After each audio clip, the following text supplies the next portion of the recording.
What is up with my gang? What is up with my squad? T-gang in this thing. What's poppin' with y'all? What's up, T-gang? Welcome back to my channel. So today I'll be doing a reaction to the history of Jaro City. I forgot. Oh, dang. That's what I forgot to do before I started recording. So I think somebody said somebody else that I had reacted to was from Jaro City, but I can't remember who. So if I could find that comment, then I'll put it on the screen. But smash the like button, comment something you want to see below, and subscribe and click the bell and join the gang. If you're new, then definitely subscribe because we're going nowhere but up. Follow me on my social medias. Definitely follow me on my Instagram, _is_Tania's_world, and follow me on my TikTok, is Tania's world. We're gonna get to this reaction. I will be doing TikToks once I'm done doing all these videos for you guys. I just filmed a lit playlist, but we're gonna get to it. I want to know, I don't want to say the wrong name. It may not be from Jaro City, but I feel like I did a reaction to somebody that is from Jaro City. But we're gonna learn about it because it says the history of Jaro City, so hopefully it says who's from Jaro City. Before we start the video, make sure to subscribe to my channel. Oh my god, dude. I appreciate all the support I receive. Lord, just get to the video.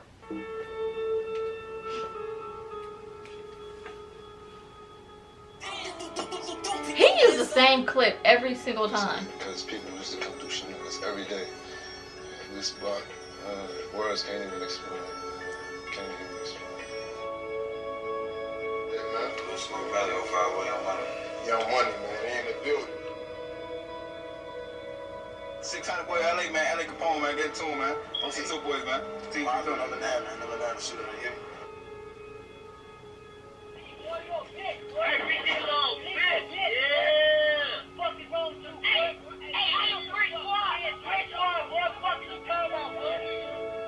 You have to be willing to die or go to jail for 100 years if that's the lane that you're stepping in. You have to understand that whether you're 15, 16, you got to think like a man. You know what I'm saying?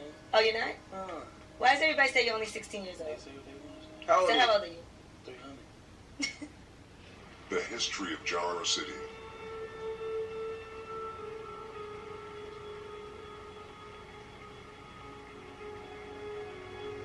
I ain't heard rain in a minute. I don't know why my city ain't raining. Like, watch me jinx my freaking self. I got gut feelings about to start raining. This is the story of Jaro City, how it was formed, and some short stories about their members.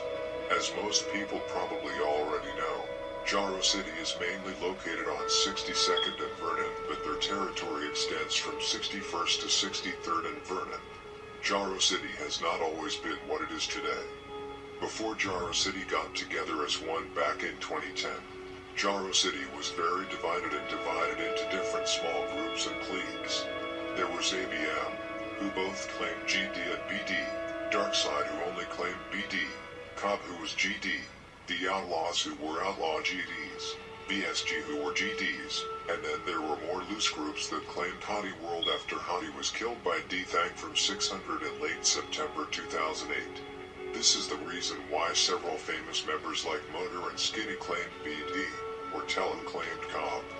Cobb and ABM are the only ones left of the small groups that members actually still claim.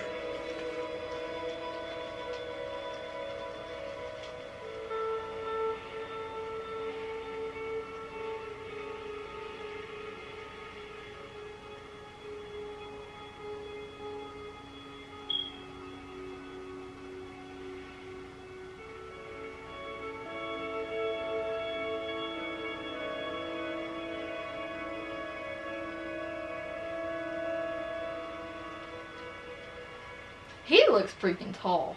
Back in 2003 to 2004, when gun violence in Chicago was not as bad as it is today, the area today known as Jaro City focused on hustling, just like the majority of the sets back then. It was all about the money back then. The biggest group in the area back then, as members still reps today, was ABM. They made huge amounts of money. They had all the guns and drugs. A big reason for this was that there was no tension between the groups. All got along with each other with one single goal, making money. They had no war on their hands just yet. However, ABM was notorious for throwing huge parties, and back then, since the violence was not that bad, there were not really any all GD or all BD parties. This worked at the time, and this is why several members from Jaro, O-Block and 600 knew each other. For example, D-Roy and Edong hung out with Motor and Skinny from Jaro. However, some of these parties ABM and other groups were throwing, and would have guys from sets that already had beef. Sets like Moose Block and Pax Town, Pocket Town and Sircon City Gangsters. Because of this, robberies and fights started to break out, and like always in Chicago, you almost always have to pick a side. Wars were already starting to pop off over east where Pocket Town and Sircon City reside. ABM and other groups had a lot of east side affiliates and were cool with a lot of sets that were beefing with each other. Jarvis, for example, which we will be coming to soon, was cool with several members from Sircon City, but also guys from Pocket Town. He loved to freaking throw ads in there, huh? He just loved that. That's his stuff. Just throw an ad right in the middle of the freaking video. One member Jarvis was cool with was Lil Lay from Pocket Town, which many do not know. They actually hung out with each other, which was no wonder because Jarvis was moving around with members in Pocket Town. Because of Jarvis hanging out with Pocket Town's enemies from Sircon City, even after the side picking became a trend slowly but surely, it was almost as if he was picking them over Pocket Town, even if that may or may not have been the case. Fast forward to December 2005, there was a house party happening that ABM and Sircon were present at. Lay and a few other members from Pocket Town wanted to get in. However, Jarvis, someone who was supposed to be their friend, told them no. Here it became quite clear to Lay and the other Pocket Town members that Jarvis obviously chose Sircon City over Pocket Town. However, from my point of view, it could have been because he did not want anything to go down at the party. What's actually surprising here is that Jarvis actually had the courage to say no to Lil Lay, a member who had the whole east side in fear, with 5 to 7 bodies under his belt and several attempted murders. Jarvis himself was not a shooter nor a killer, but he did have a reputation of getting locked up for guns. However, many people did not think Jarvis turning down Lay and the others was something strange, because if he had let them in and something had gone down at the party, it would have been his fault. However, Lil Lay did not think so. He felt that Jarvis chose Sircon over them and had picked his side. Dang. What happened? I like his hair. That's how my freaking hair be looking. Blow dried out and all that. But I just want to know what happened. First person I've seen have their eye like this was Fetty Wap. And I thought he was the only person to have their eye like I just want to know, when it comes to stuff like this, I be like trying to figure out how did that happen? But I want to know. So if somebody can let me know what happened to his eye, y'all let me know. But I want to know. Lil Lay and the others left the party, but they did not leave for good. They left, got their guns, came back and shot Jarvis in his face, who were left dead at the party. Apparently, at the party there were only members with GD affiliation. It was even GDs from Brick City. Keep in mind, this was before the beef. It was actually hard to believe that Lil Lay actually killed Jarvis due to the fact that Lil Lay used to help members from ABM to rob, fight and shoot people from Jaro City once their beef took off. Lil Lay was one of the city's biggest bullies and has reportedly continued with that behavior in prison. There was no great extent of revenge after the murder of Jarvis, at least not to the extent as we see today. It may have been because gun violence was not as common at the time as it is today. At that time, members could still solve problems by talking to each other. They were not as excited about Get Back as we can see today after the Get Back gang era. After the murder, Lil Lay still came through shooting up ABM over and over. In the end, however, ABM retaliated by killing Lil Albert from Pocket Town, but it would quickly backfire on ABM as Pocket Town got rid of another member. After this, ABM pretty much waved the white flag because many of their members were not into sliding as they are today. For them it was still about money and drugs.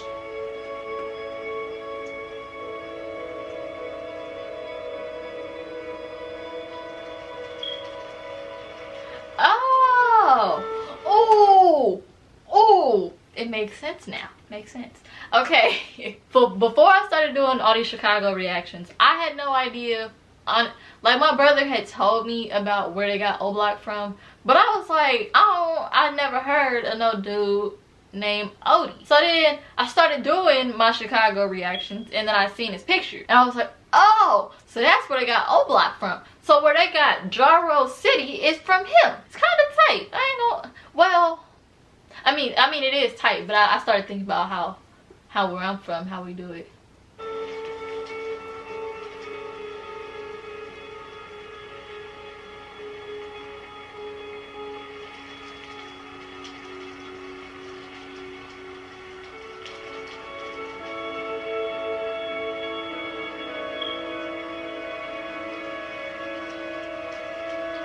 Years around 2007 to 2010 were the time when all the gangs got their hands on a lot of weapons, because the freight trains always lost their gun crates, which meant that weapons now floated through all areas of the city. Around 2007, Jaro City put its hands on a large part of the weapons, so now there was no need to fight anymore. Now Jaro City could also let other gangs know that they will not get away as easily as Pocket Town got away after the murder of Jarvis. They could not bully Jaro anymore. Around this time, both Young Money and Brick City were pretty close and pretty much teamed up on Jaro, which meant Jaro had two gangs to avenge after shootings. Later, Squirt Town was also involved after several of their members were shot when they hung around Brick City. Squirt Town was later avenged by shooting one of the big guys from Jaro City, and then it was pretty much over with for them.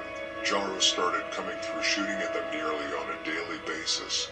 Another one of Jaro City's first wars came from when the rappers from BSG, Reese Guzzy for example, got into personal altercations with Princeton Mob. It is even rumored that Reese killed Scoop from their block, which later resulted in the deaths of Hood from Jaro City, Puff from BSG, and Lil Wood from Crash Town. However, the war between Princeton Mob and Jaro City took off quite quickly due to the fact that the wars with their main enemies got more serious, which shifted their attention from each other. I swear, if there's one thing this dude does know how to do, is he know how to throw an ad in there at the wrong time.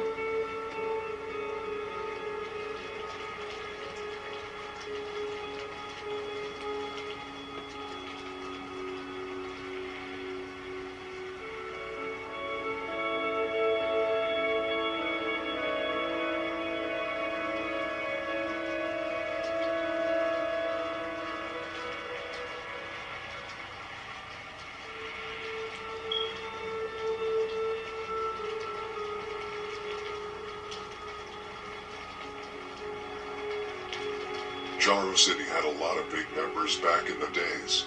Most of them are dead today, but at that time they really used to bully Wick City and Brick City. One member who was one of Jaro City's most active members, along with 50 Shot, was Dome. He was even giving Pocket Town a hard time when he came through their block several times for Jarvis. Dome is the one who taught Lil B, Lil Daryl, I thought my camera shut off. Trell, and Lil Mike how to shoot. He also gave his younger sister Booby her first guns so she could protect herself. Back when Dome was free and alive, he used to take younger guys with him to shoot up TYMB. Dome was ruthless in the streets. Around the beginning of the beef with Jaro City, he allegedly killed Stanley together with 50 Shot and Cho. Later on, he would allegedly kill slow folks from Squirt Town. As you already know, it was Dome that in 2011 killed one of 600's founders, D-Thang, and got even charged and booked for the murder. Dome did not actually go out looking for D-Thang on a daily basis as many made it sound. Most of Dome's encounters with 600 were shootouts with 600 Breezy and D-Day, and around 2010 he got shot by Stello in the midst of sliding on Brick City. Dome was also one of the members getting shotted by Inky D when D-Thang took him on this first drill.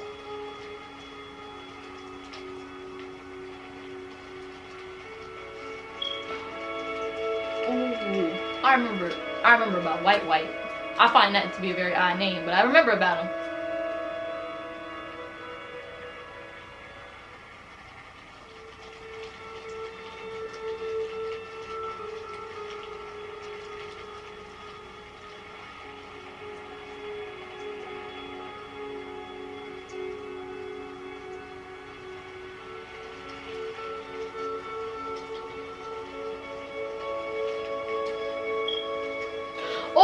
wait a minute. Somebody said something about Boss Trail, and I cannot think what that freaking comment was. But that's one thing that's gonna get thrown on this freaking screen if I can find that comment. Cause I know for a fact somebody said something about Boss Trail. I just can't remember what they said. And now it's gonna irritate me, cause now that I know, like I've seen him before, but now that I know what he looks like, this is what really get on my nerves, y'all, is when I'm actually sitting here filming for y'all and I cannot think off the top of my head, and then once I stop filming, then I'll be like, dang, I could have, whatever. If I find it, I will put it on the screen, but I remember something about Boss Trail. I'm not sure what exactly that information was, and now it's gonna drive me crazy because I remember seeing that name, but I cannot think. God, it's about to drive me crazy now. Dang, his sister died too?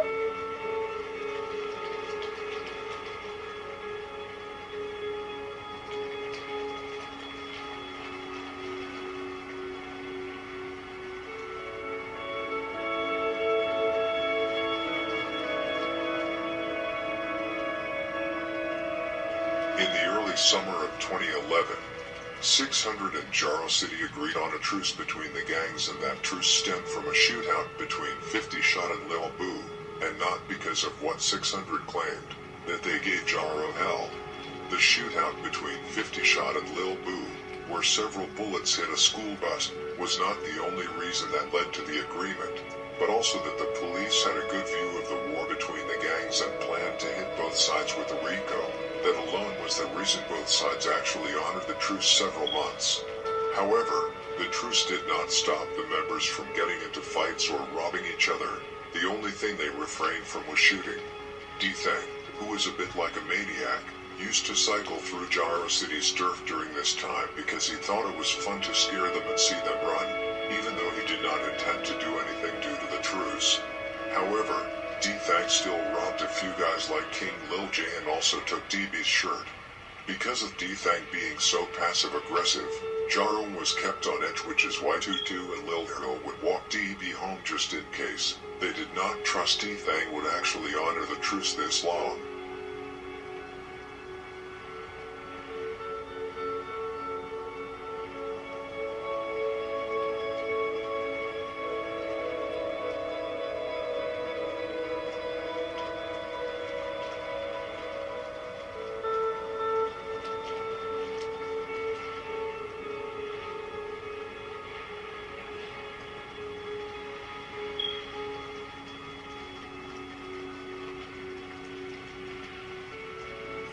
Once Baldy was killed by Domo from Mob in the summer of 2011, 600 turned their attention to Mob. D-Thang's name was extremely hot in 2011, and since the truce with Jaro was still on, he instead started to slide on Mob and allegedly killed Crystal in the midst of trying to kill Jamo. However, Jaro had not forgotten what he had done to them, with him killing both Galvin and Hottie.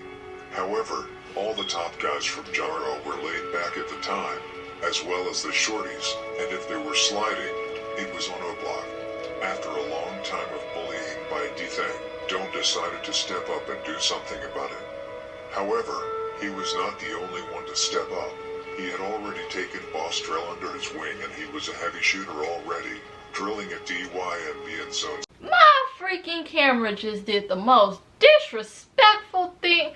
I'm not too sure how much information y'all just got, so we're gonna hop right back into it. But tell me why I look up and it made the normal beeping noise, like it's about to shut off and I gotta return it back on. My freaking battery died, and I had literally just looked at the freaking screen and the little red bar did not pop up. This freaking camera just played me, and I'm a little mad. I'm a little irritated because I'm like, dang. Now that means that freaking battery that I just swapped out for this new one, it's gonna take it a minute. So I probably, oh my god. Like, it really just shut my whole entire camera off. Like Kendrick Lamar said, don't kill my vibe. We're gonna get back to this video. Killed D-Thang, which they did, and killed him in the truce. I don't even know where we left off at, man. Said to have said, this is fine. Dome was later charged and booked for the murder. Recently, in the summer of 2021, he committed suicide in jail.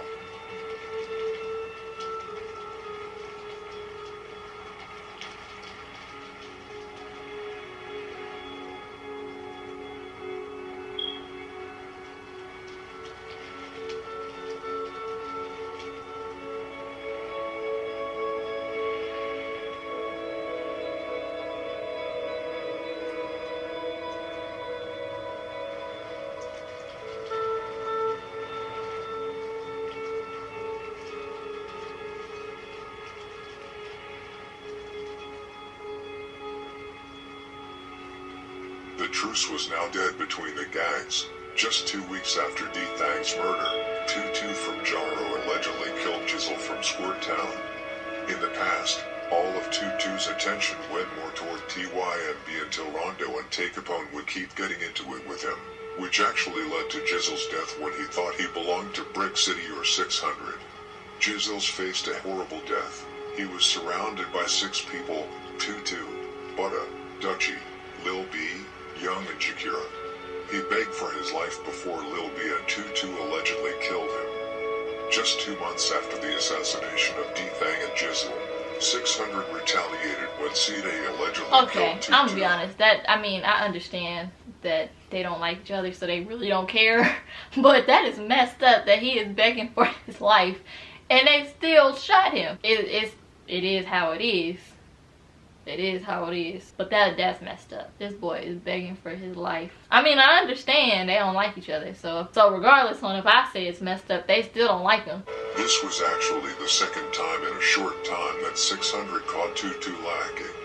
Just a few months earlier, Rondo Number 9 and Tay Capone had caught Tutu in exactly the same alley, smoking weed together with Lil Corey.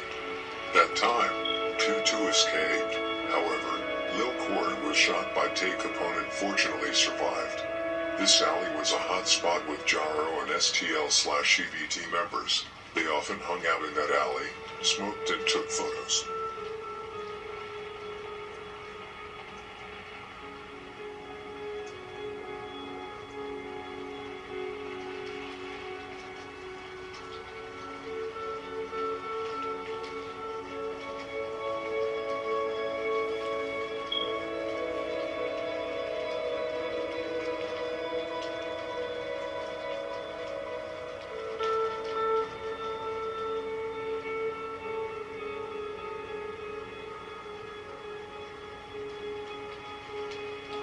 Dang, he got a song I just reacted. What is that song? Play for Keeps, because it's still on my whiteboard.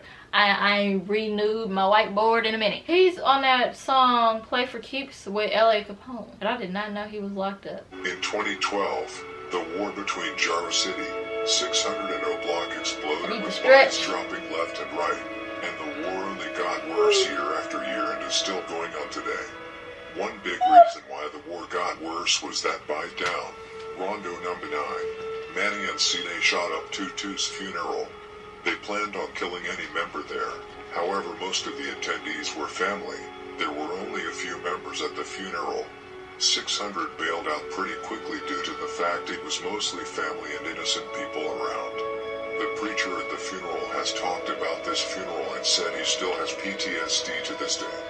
Many thought that 600 crossed the border, and after this, the war escalated.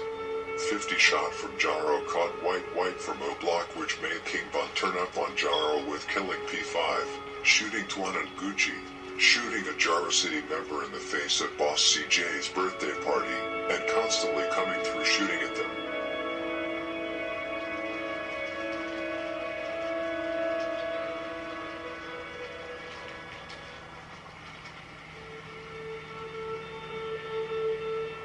Now both Dome and 50 Shot were in jail, Dome for killing D-Thang, and 50 Shot for killing White. Now the younger generation emerged that Dome had previously taken under his wing. People like Motor, Skinny, Lil Jaro, Lil B, Boss Trell and Lil Mike started to put in major work. Motor originally came from Wiz City and still remained cool with them despite joining Jaro City. It's completely crazy that Boss Trell, Motor, Skinny and Lil B are out of the picture today. Nearly every member who was active in 2012 is today dead.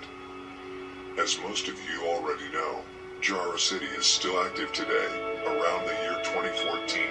Taekwondo World was formed, which is a branch of Jaro City, and which is very active but also lost many members. New wars and alliances have started today, largely due to the murders of FBG, Duck and Melly. This is the story was more about the beginning and not contemporary Jaro City. Thank you for watching the video. Please like. Well, looky here. Looky here, looky here. So now I'm actually glad that I know where they got Jaro City from, but it is kind of crazy that half of them are either almost flipped. Cause I'm telling y'all, YouTube be playing on my freaking channel, and then I be getting some very like emotional people that watch my videos, and then they be like reporting my stuff. Don't get mad at me for reacting to it. Get mad at them for posting it. Cause if they didn't post it, I wouldn't be able to react to it. Now would I? Half of the people from Jaro City is gone. So I know I had to reword my sentence. Some of them are gone and some of them are locked up, so it's kind of just like, dang. Like, I mean, I'm not saying what's the point in keeping it Jaro City still, because like you never know, somebody might get the history from like their elders and like the people that's older than them, and then they might be like, I'm gonna bring it back, and then Jaro City just like pop off again. But that's like kind of crazy that half of them either aren't living no more or half of them are locked up. I'm still stuck on the fact that that one dude begged for his life and they still shot him. I think that's where like my nice side kicking.